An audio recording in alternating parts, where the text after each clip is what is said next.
Well, thank you. And it's very appropriate that you start with criminal procedure because, as we know, it's the most interesting and fun stuff. I'm just kidding about that. I want to start with an interesting and I think very important, although kind of a quiet under the radar case. It's Fernandez versus California.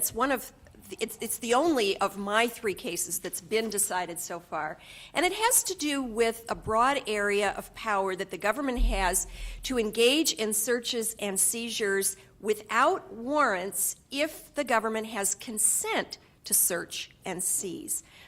Consent is a problematic doctrine, as I think probably all of us know in at least one respect, and that is it's very easy for law enforcement to get consent from many of us because in part of our amygdala, we're just kind of stupid. So when the police officer says, hey, can I search your car? I think most of us, our first response is, well, sure, even though we have the brick of heroin or something on the front seat. So consent is a problem for many reasons. The case that I'm going to talk to you about, I think, greatly expanded law enforcement ability to get searches in dwellings. Homes are, under the Fourth Amendment of the U.S. Constitution, considered the castle, the center of the protection of privacy. The Fourth Amendment was written in part to protect the privacy that people have in their homes from the rummaging of law enforcement. But this case that was decided this term is going to give an important tool to law enforcement officers. I think it's going to be found in their manuals. They'll be trained about it, and they're going to be very effective at using it. So it's yet another step away from the presumption that a search has to be accompanied by a warrant.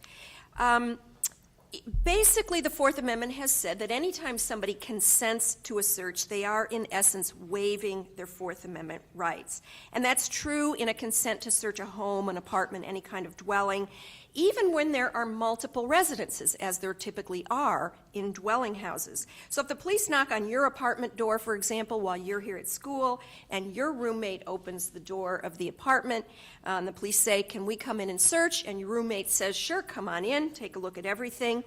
Your rights have not technically been violated because your co-resident, the other person who's there in the apartment, has given the permission to search, and you weren't there to object. So the basic rule is this: the consent of anybody who possesses common authority over the premises is valued as against the absent non-consenting person with whom that authority is shared. So in other words, if one occupant is present and the other one is absent, consent obtained from the present occupant validates the search, even if the absent person would have objected, and even if the person present doesn't actually have the authority over the entire premises. It might be just, a friend who came over for the day, but so long as the police reasonably believe that that person has the authority, that consent is valid. Well, several years ago, a case came up called the Randolph case, where the court had to decide, what if there are two people actually present, and one of them says, sure, come on in and search, and the second one says, no, you can't come in and search my stuff. This situation happened to the Randolphs, a couple who lived in Georgia. They were engaged in a domestic dispute, and the police were called over. When they arrived, Mrs. Randolph said to the police, basically, my husband uses drugs and they're inside. The police said, may we come in and search? And Mrs. Randolph said, yes. Mr. Randolph, standing right there, said, no, don't come in and search. The record says that he unequivocally refused. The police turned back to Mrs. Randolph, and she said, yeah, you can come in, and waved them in. The police said, fine, we're coming in. They went in, they searched, they found drugs, they charged Mr. Randolph, and he's prosecuted criminally. In the case of his criminal prosecution, his attorneys file a motion to suppress the drugs that were found in the residence so that they cannot be used against him. The suppression on the basis of his Fourth Amendment rights have been violated because he did not only not consent to the search, but he actively objected to the search, and they didn't have a warrant. The court agreed with him. They said, hey, he was present, he objected, therefore the police could not have used a consent doctrine vis-a-vis him where he refused. But the court stressed that this rule was limited to the situation where the objecting resident was there physically on the premises to voice that objection. So the Randolph rule stands for this proposition that a physically present occupant of a dwelling, if that person refuses consent to search, that refusal of consent cannot be overwritten by another occupant's consent.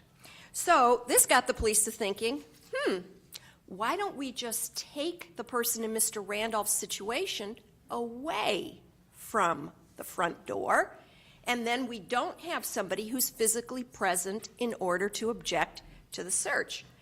Well, so they tried it out, and that case came up this term, and that's the case I'm talking about, Fernandez versus California. Here's what happened factually. Walter Fernandez and Roseanne Rojas lived together in Los Angeles. Walter appears to have been a gang member who was involved in some robberies, or at least that was the suspicion. And there was a report one day of a robbery that ultimately led the police to the Fernandez-Rojas apartment. When the police got there, they heard some screams and some sounds of fighting, and they knocked on the door, and Roxanne came to the door weeping. She had, her face was bloodied, she was holding a young child, and she acknowledged in response to questioning that she had just been involved in a fight. But she said that only she and the child were present in the apartment.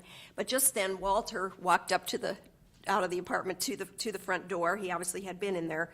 And the first thing he said to the police is, "I know my rights, you are not coming in." So the police arrested him and took him away from the front door of the apartment. And they had grounds to arrest him. This was obviously a factual scenario which gave rise to probable cause to believe that there had been a domestic assault and that he was the assaulter. And so they took him away from the front door down to the squad car, and I think ultimately off to the police station. And then they went back to Roxanne and worked on her in order to get her to consent to the search of the apartment. Actually, the record reflects that they made, at least from her perspective, what sounded like threatening remarks about taking her child away, and she ultimately signed a consent form that would let them come in and search the home, despite the fact that he had said to them, "I know my rights and you cannot come in." Of course, they searched the home. They found evidence of robbery and so forth, and he was prosecuted criminally in the criminal prosecution, made a motion to suppress the evidence that had been found on these Fourth Amendment grounds. And in the trial court denied his motion to suppress. California courts of appeal agreed with the denial, so his conviction was obtained and stood as the case went up to the U.S. Supreme Court. His two primary arguments to get around the Randolph rule were, number one, he had vocally objected to the search when he was on the premises, and the police heard that, so they knew he didn't waive his Fourth Amendment rights. And number two, he would have maintained his presence there at the apartment, but for the fact that the police took him away. And the court swept away those concerns. It upheld the conviction, basically saying the magic moment is when the police obtained that final consent from Roxanne, the co-tenant of those dwellings. And the fact is, he wasn't there at the magic moment, and so the Randolph rule did not apply because of his lack of physical presence. The court went on to say, even if the police had intentionally manipulated the situation to remove his presence, that motivation, that subjective motivation, did not matter. The only thing that mattered was that they had taken him away with, legally, with the probable cause standard satisfied. So, end of the day, this is a powerful new tool for law enforcement in their efforts to engage in searches of residences without search warrants. Back to you.